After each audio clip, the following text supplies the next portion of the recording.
Good day, Kateke David. May na-receive naman tayong printer ngayon, dala ni client. Subject to check up muna natin siya. Kasi hindi siya nagpiprint and matagal na daw siya na-stuck. So, gagamitin daw ngayon. Then, tingnan natin. Ayan, inopen na natin yung unit. Titingnan natin bakit nga ba hindi nagpiprint.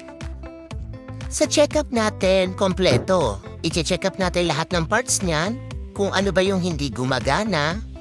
Saka mga recommendation na pwede natin gawin. Kaya sulit na sulit ang check-up fee.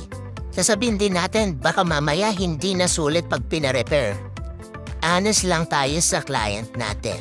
So ano ba nakita natin? Ayan, may mga nakadikit.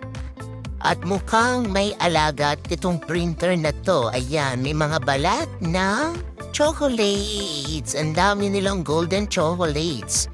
At may Antonio. Ayan si Antonio nasa gilid. Ayan. Isa yan sa mga salarin, yung mga ipis.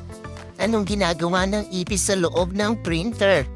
Mukhang dito siya nag-food trip. Ang dami niyang dala ditong balat ng tsokolate. Ikaw ipis ka. Ikaw ang dahilan. Ayan. Iisa-isahin natin alisin ang mga tsokolate. Ay, balat pala ng mga tsokolate. Ang dami! Ang daming naipon. Kaya yung mga na-stock nyong unit, dalhin nyo na dito sa Techie David at baka pwede pang magamit yan. Sayang naman.